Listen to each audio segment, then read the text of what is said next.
Not long ago, I spoke with a man who was considering joining the Prestige for a season. He was already an experienced mind-body professional and had been involved in many somatic coaching spaces, and so he wasn't unsure about the value of the work. He wasn't questioning the investment.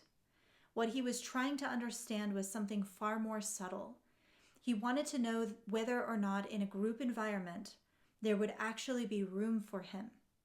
Not in theory or in language, but in leadership of the container itself. Okay, before going further, I want to name something first. Much of what I'll describe comes down to how nervous systems organize under pressure and in relationships, how people orient, speak, lead, or disappear when pressure arises. So first, everything I'm about to share next will land a lot more potently when you know how your system organizes in groups and leadership situations. So pause this video, go down to the description where we have a short somatic skills quiz that functions like that clear mirror, and then take that quiz and come back and listen to the rest, and all of it will land a lot more personally. Okay, so what this gentleman brought to me was his experience. Enough of it to have learned what usually goes wrong in coaching and transformational spaces. He told me that he had experienced two extremes. The first was when in group spaces he had been a part of, there was very little real space for support and depth. If he wanted support, he had to speak quickly, forcefully, dramatic enough to earn the attention of the facilitator. Questions had to be compressed. Access to the coach was a luxury. He described large groups where people were given a minute, sometimes less, to name even a complex question or an issue before being moved along. And if you couldn't package your thing, your edge, your inquiry into a soundbite, well, you were out of luck. He didn't need help with the soundbite stuff. He was already a capable leader, able to set goals and reach them. He craved depth and nuance, conversations that couldn't be had in 2 minutes. He also lived the other version of group work too, the kind that promised safety and depth through openness and immersion, but offered very little structure. In those rooms, listening was wide but uncontained. People were, they would cry, they would shake, they would be dysregulated together and told the same stories again and again. Guys, this was in the somatic mind-body expertise space. No one intervened. No one redirected. The space felt permissive, but over time it had become heavy, saturated, and strangely stagnant, as though nothing was actually changing.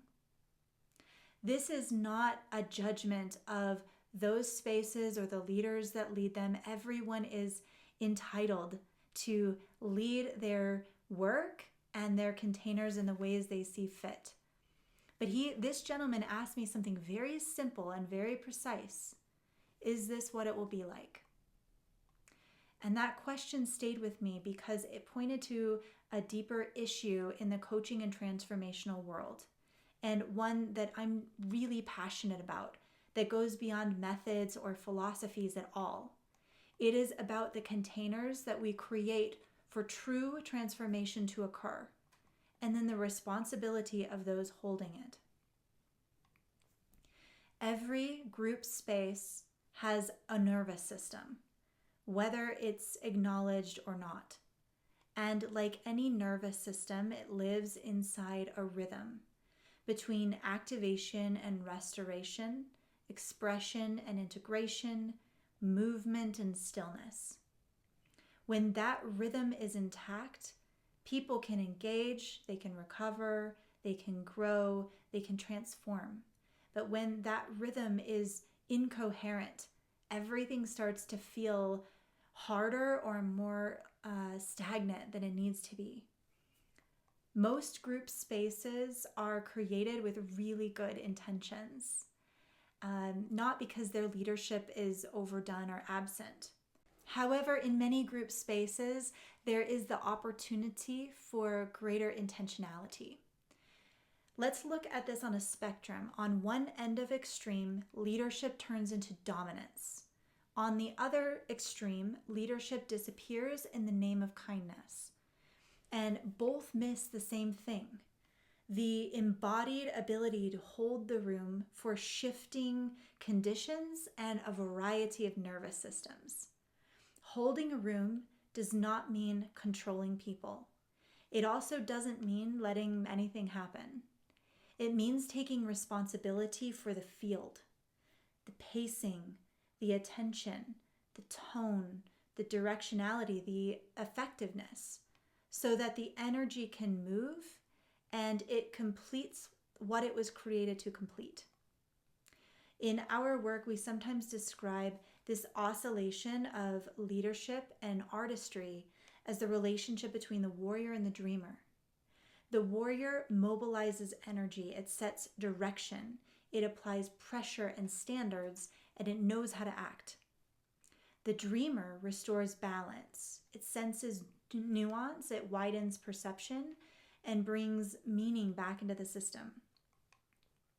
Together they form the biological rhythm of life: contraction and release, effort and rest. Modern culture tends to reward the warrior and neglect the dreamer. Urgency, productivity, and vigilance are praised.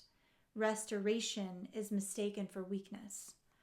Over time, in this extreme, systems forget how to complete a cycle, so energy builds, but it never resolves.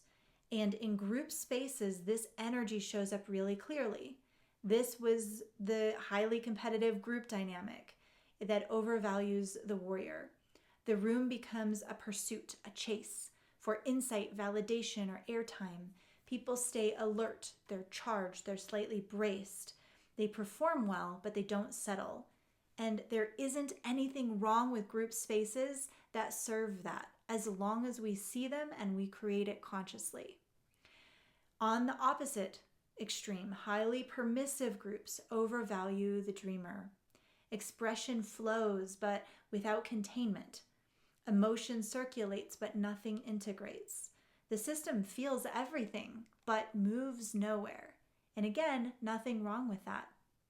Both are forms of energy in leadership of the container. But I like to hold a different standard, and it's the one that we use in cultivating the environment of the prestige.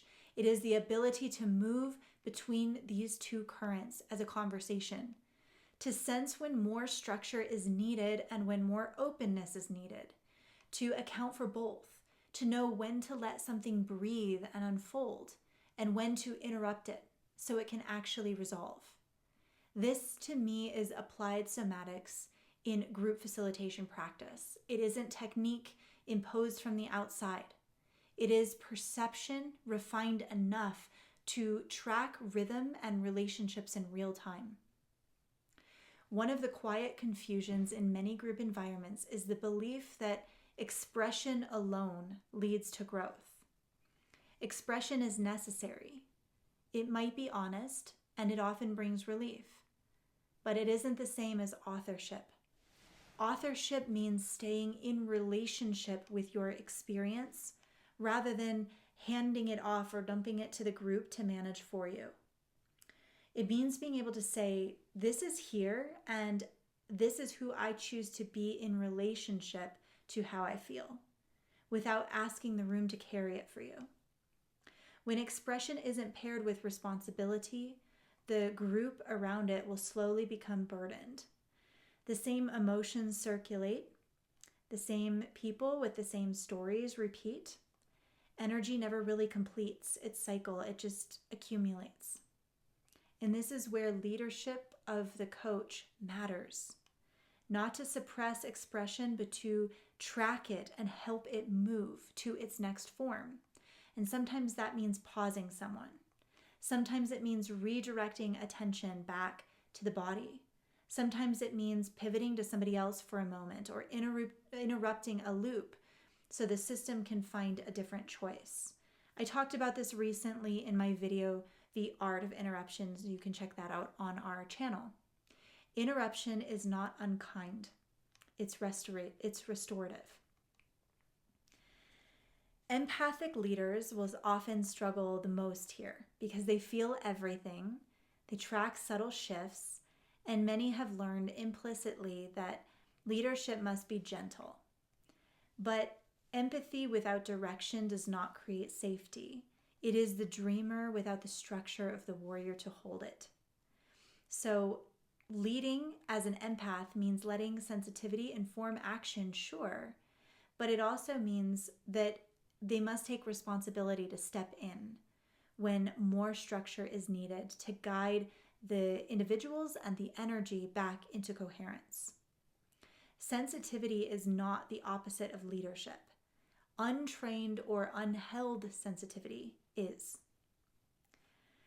Every environment you participate in already has an extended, energetic nervous system, because a group or an environment is built off of the energy and nervous systems of those who participate in it.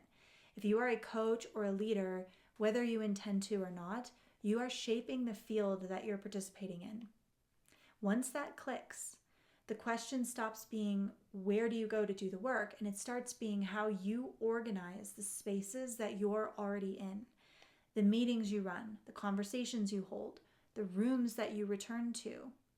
You begin to notice what you reward by your attention without meaning to, who you give your attention to, and who quietly disappears. You start tracking this, where openness has turned into diffusion, where intensity is commandeering actual growth, and where you might be avoiding interruption or a redirection because you don't want to feel like the bad one. Leadership in this sense is not a role that you step into. The responsibility is already yours if you're leading a space or a transformational journey for someone. And so the question is whether you're holding it consciously with structure, sensitivity, direction, and listening, or whether the room is simply being shaped by habit, avoidance, or whoever happens to be speaking the loudest. When the rhythm of a container is intact, growth doesn't need to be forced. But when it isn't, no amount of expression will substitute for leadership. You need the warrior and the empath working together, and that's the difference. If this approach resonates with you and you want to go further, we've been working with leaders for decades on their mind and body, business, and consciousness. So if you're interested in training, there are 2 simple ways to do so. One is through our books, The Somatic Skins and Becoming the Grand Formidable, which explore how nervous systems organize under pressure and how leadership, creativity, and presence are shaped at the level of the body. You can find the links to both below. If you already know that books or more information is not what you're looking for, the other way for you to experience what we do and the potency it can hold for yourself is by joining us for a season of the Prestige, where this capacity is not just discussed, it's practiced in community with others like you in targeted simulations, events, tools, and support. Thank you for joining me for this far in the video. Please do consider liking and subscribing. It helps the channel out a lot. And feel free to continue the discussion below in the comments. I love hearing from you. Until next time.